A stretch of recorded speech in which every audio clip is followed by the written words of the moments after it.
we had a grudge against The Office. Imagine this. There's Tracy Smothers and Steve Armstrong, the Southern boys, coming out. They took the Confederate flags away from them, I think, by this point. But they're coming out to this. It's on pay-per-view, so it's this hokey-ass, generic, canned, what they considered Southern music or whatever the fuck. I don't know. There was train whistles, and I don't know what the fuck was going on. And the people in Baltimore wanted to see that like they wanted to see their mother hooked up to a fucking life support machine, right? And then we come out and they're cheering us because now that's the point where they're starting to cheer the heels and everything. But once again, we viewed it as a challenge. I said, this thing can hurt the fans' feelings and stink worse than a goddamn, maggot on a gut wagon, or we can, because they were great athletes. Tracy was tremendous. Steve comes from the Armstrong family. So Stan set up his karate spot with Tracy, which always got over. And Bobby set up the fucking double flying crossbody where he crossbodied both the Midnight after that do-si-do spot. And we got some heat together in our minds. And then, back then, when they gave you the finish, they said, okay, Midnight over. And we worked it out. So I went and sat in the bathroom on the toilet for about an hour and figured out, all right, we got to take them on a fucking ride. So I put all the false finishes in. And the one thing Ole had said, none of that tennis racket bullshit. Make it a wrestling finish. That's why Stan won with the fucking kick to the back of the head from outside and blah, blah, blah. And we put that together, and they gave us some time. Yeah, because, 18 minutes. Because it was pay-per-view for 3 hours. They had to have something. So, tore the fucking house down. That's what we were supposed to do. We used to be rewarded for it when we did it for Crockett, but now we were penalized for it when we did it there because the herd didn't want that. So as a result of that, I don't know that we had 4 more matches on TV with this, or paper, and never again on pay-per-view with Southern Boys, and maybe 3 or 4 short matches on TV, and that was it ever. Why did this match work so well with Steve and Tracy? Because they were good baby faces. They knew how to work. They knew how to work Southern style, and they fucking kept their ears open and their mouth shut, and they listened to Bobby and Stan. And I sat on the toilet for an hour and come up with a finish that would get the fucking thing over. It's not fucking surgery. That's what you do. It's just that nobody else was fucking doing it because they were more interested in how can I get over instead of how can we get the match over or how can we get the other guys over. Because if we get the other guys over, then some of that fucking sunlight will spread on us. And Dennis Condrey set that standard for the Midnight Express our first week in Mid-South. He said, boys, we don't worry about getting over, we get the match over. If we get the match over, we will get over. And that's what we always did.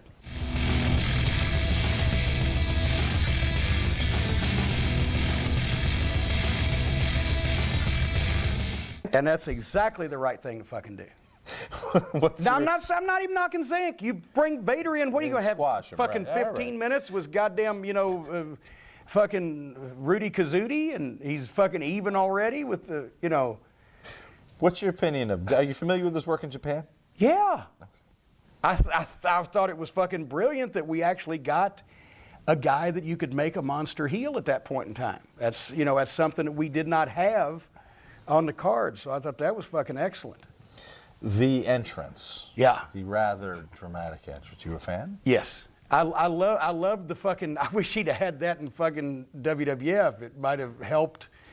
Vince never got Vader. Vince, he didn't get it. Leon didn't do himself any favors. No, Leon complained a lot and whined and attacked the guy in Kuwait and got detained and all that shit. But the whole fucking, it wasn't phony, funny, goofy bullshit. It was, what the fuck? There's a 400-pound fucking guy with steam blowing out of these goddamn things, and I'm fucking scared of his ass.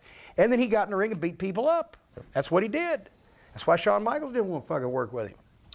When we worked with him, we asked him what triggered the mask to go off, and he said in one of our favorite quotes ever, a mechanical mechanism.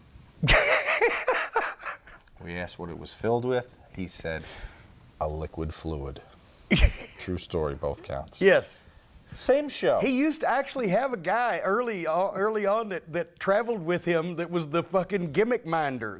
Because that thing was huge, and it's not like you could fold it up and put it in your fucking bag. Yeah, how do you fly with that fucking thing? It had its own seat.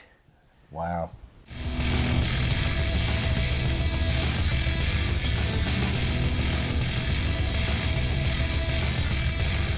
That's the thing, Tommy. bless him, was the hottest babyface in the business in 1979 and 80, but this was 1990, and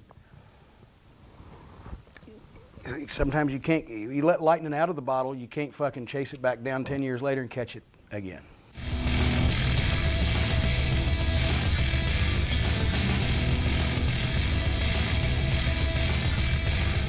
When I hear MTV, goddammit, I think Jim Cornette and the Midnight Express. What the fuck's going on? They couldn't get any of the guys really on, in those days, on mainstream television and news shows or entertainment shows or whatever. And basically, I can't even remember, oh my gosh, I'll botch the guy's name, so I ain't gonna say it, but there was a guy that was trying to do that for WCW. And he got a chance, he had an in, got a chance to have somebody on MTV. And he told me this at least. He said, well, you can talk and you can have fun and your guys look good and, you know, you probably do a good. And Stan China Cantner was one of the, Grace Slick's daughter, was one of the hosts. So Stan's hitting on her and, you know, and she's kind of smiling at him and everything and blah, blah, blah. So it was fun. It didn't sell a goddamn ticket, but at least we got to be on MTV.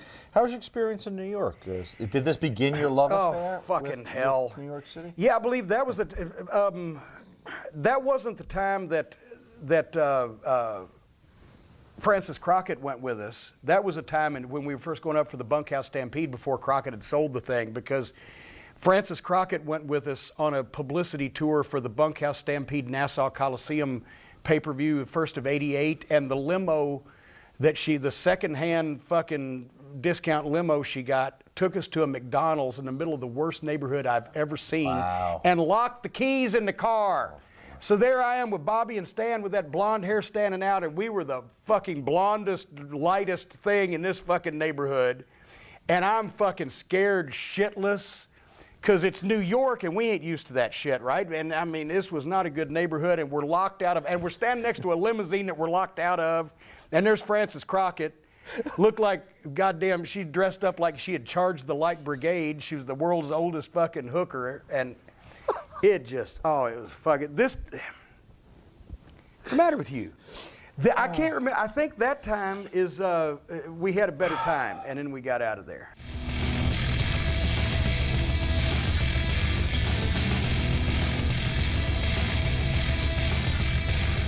It's Ranger Ross. That's right. Wearing a mask and a full bodysuit to cover the fact that he's black. Yeah. Why not just get a fucking white guy? He was Huh? he was one of them, as Burrhead Jones said one time, I'm a black Chinaman. Yeah. Yeah. What the fuck? I don't know what to say. What is this? Here's the thing, a lot of times, Bobby and Stan weren't even on TV at that point. I was hosting an interview segment. So like in Gainesville, look, promos, see? I would have to drive a 420-mile round trip from Charlotte to Gainesville, Georgia. To do promos? To host the Louisville Slugger segment. Right. So I would leave at 10 o'clock in the morning, and I'd get there about 1:30, quarter to 2, and I'd sit there for a couple hours to do a 3-minute promo, and then I'd turn around and I'd drive back to Charlotte. And the boys weren't even on TV. And I was fucking just goddamn. As a matter of fact, we're working house shows with the Steiners at that point. Then I had to fly back from Miami to Charlotte and get in the car and drive down to Gainesville to do a 3-minute promo and then back. Maybe with the Pearl. No, I didn't do it with the Pearl. What was your take on the Pearl? I don't even remember. I didn't even stay for the matches. Right. No, You I didn't just see him on I television. I wasn't watching that shit. Okay, good. I did the fucking promo. I got back in the car and went back and fucking took my Zantac and fucking hated Jim Herd.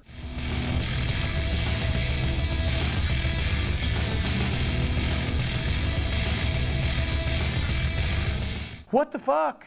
The only good market we had at this point, it did $111,000, which was pretty much, once again, unheard of. But what's our date? 24th, yeah. But once again, we were insulted because we get there. We are the U.S. Tag Team Champions, even though we never win a match. We're never on television. So we get there. We're working with Steiners. And it's, okay, you guys are going to drop the belts once again. And this time, we're not going to hold them up or anything, but it was an insult. just a slap in the face that they didn't even bother to tell us. It was a cold match, no angle involved, no program. We've been getting beat by these guys in non-title matches on the house shows. And now, okay, now drop the belts to them. All right, but then the Steiners got hot because they didn't want the fucking things.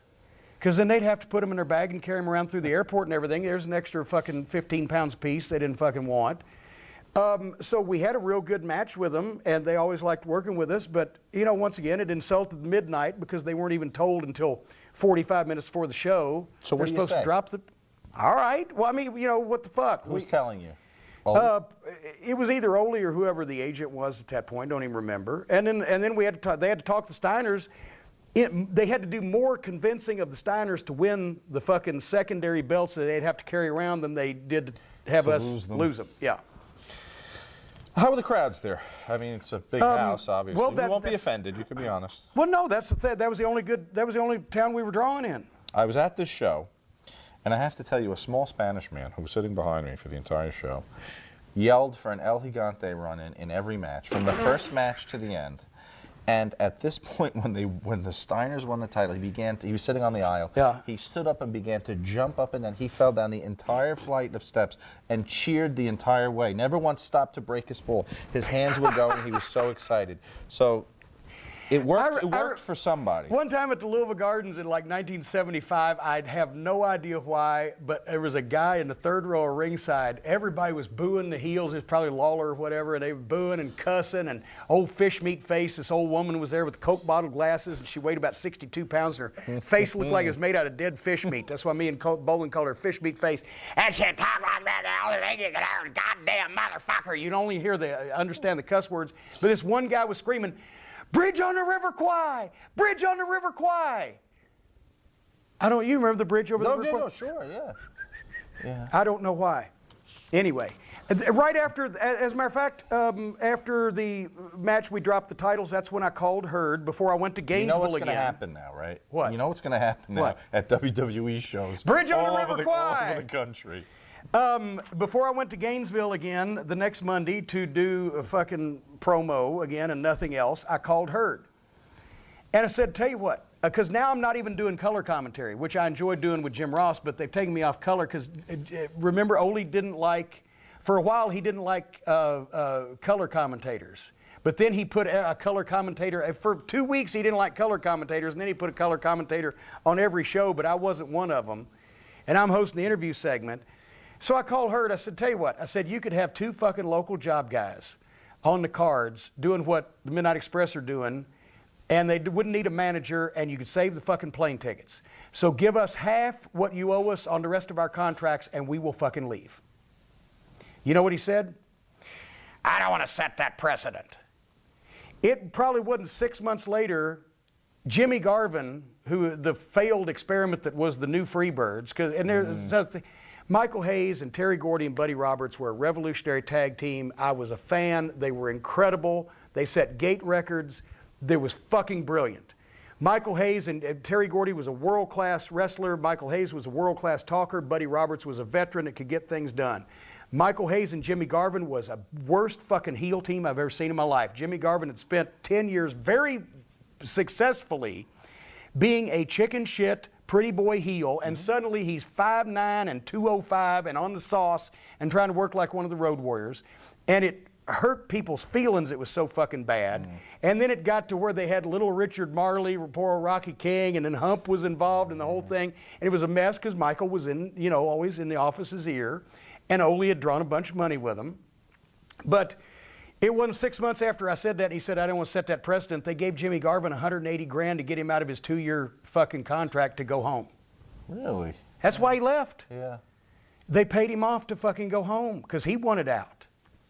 But they had signed him 2 years, $150,000 a year by that point, so they saved money, but he wouldn't buy us out for half of what he owed us and just part friends. Well, we wouldn't have been friends.